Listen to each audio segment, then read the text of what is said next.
The lipstick wasn't hers, that much was certain.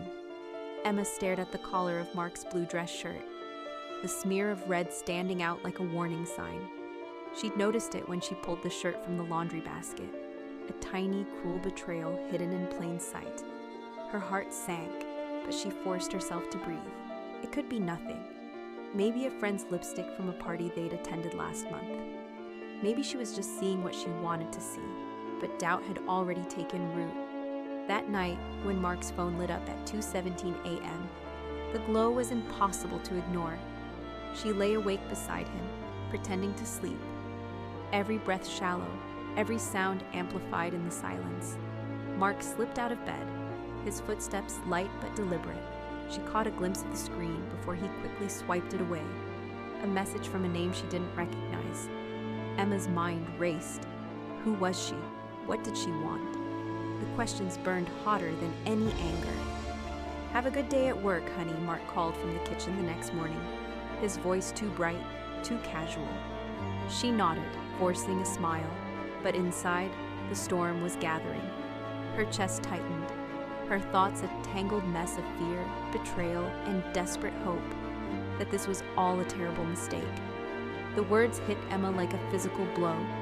She felt the coffee mug slip from her fingers, shattering on the floor, but she couldn't look away from Sarah's face. The words hung in the air like poison. Emma's stomach lurched, her coffee mug slipping from her fingers and shattering on the tile floor. "Months?" The word came out strangled, foreign, barely audible. "You've been seeing my husband for months?"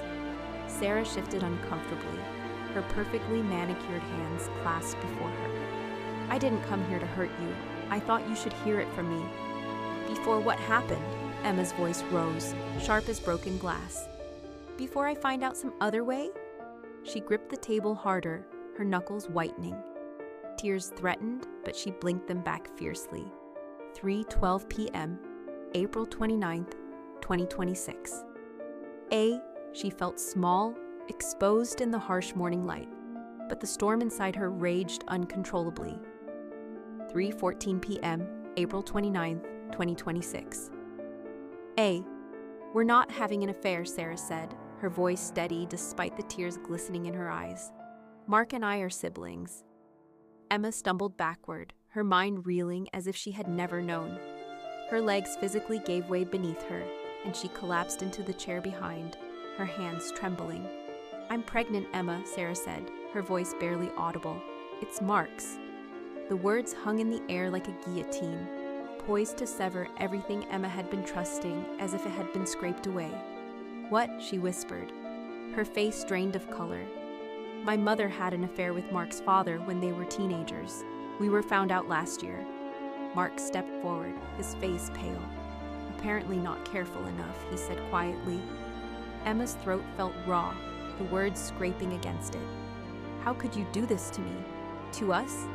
Mark looked away, ashamed. "I wanted to tell you, Emma, but I was afraid you'd think less of me." Sarah, once trusted completely, now transformed into a stranger before her eyes. The room was thick with silence, every truth more unbearable than the last, and Emma was left to pick up the pieces of a life shattered by secrets deeper than she ever imagined. It was from Mark's father. Emma's eyes widened as she read the words. "I need to tell you the truth about Sarah's mother. Meet me at the old cabin, tonight." "What is it?" Mark asked, stepping closer, his face etched with concern. Emma handed him the phone, her hands still shaking. "Your father knows something," Sarah's face drained of color.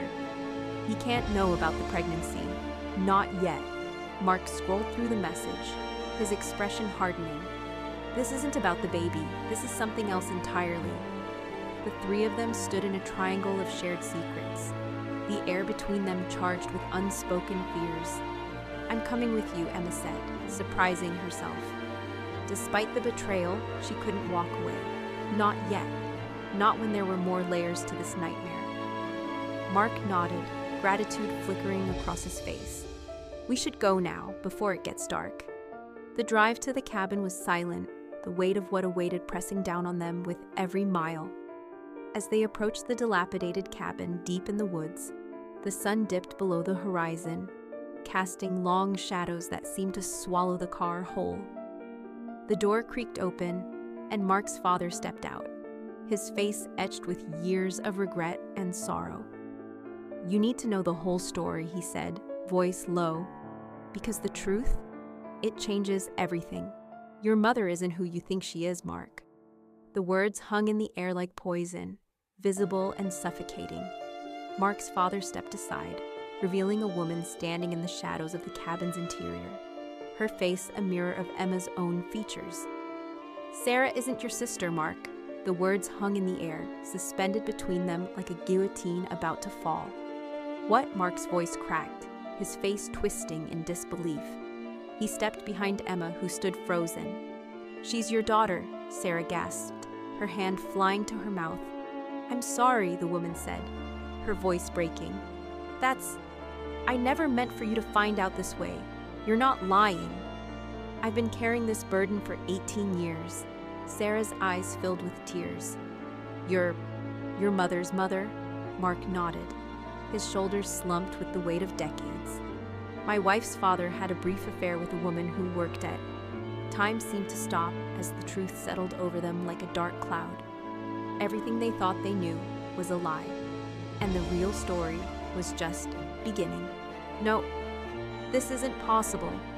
Mark's voice trembled, like a man losing control over reality. Emma couldn't even look at him, because every time she did, she saw something she didn't recognize anymore. Sarah stepped back, her breathing uneven. "My whole life was a lie," she whispered. The woman nodded slowly. "I wanted to tell you so many times." "But you didn't," Emma snapped. Silence. Mark turned to his father. "You knew about this?" His father didn't answer, and that silence said everything. Emma felt anger rise inside her, cold, sharp. "So you all knew," she said slowly. "Everyone knew, except me." Mark shook his head desperately. "I didn't know, Emma, I swear."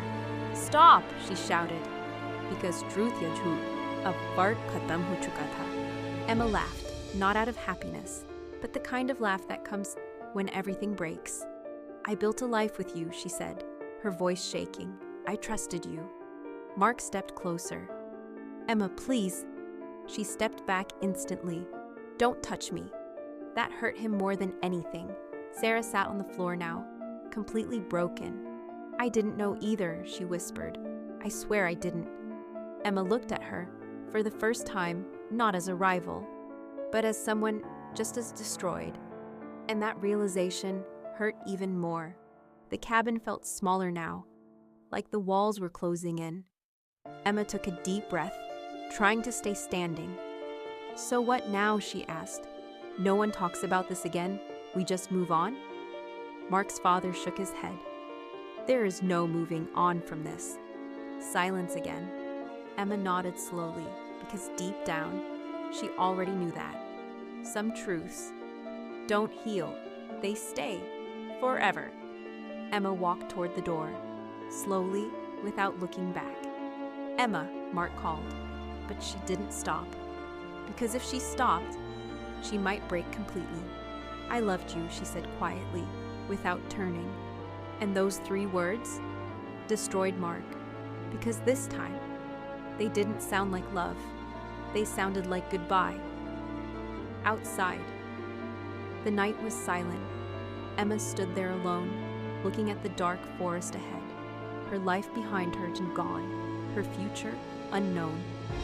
But one thing was clear. Some betrayals aren't about cheating. They're about truth. And truth can destroy everything. Emma closed her eyes. A tear rolled down her cheek. Then she whispered, "I will survive this."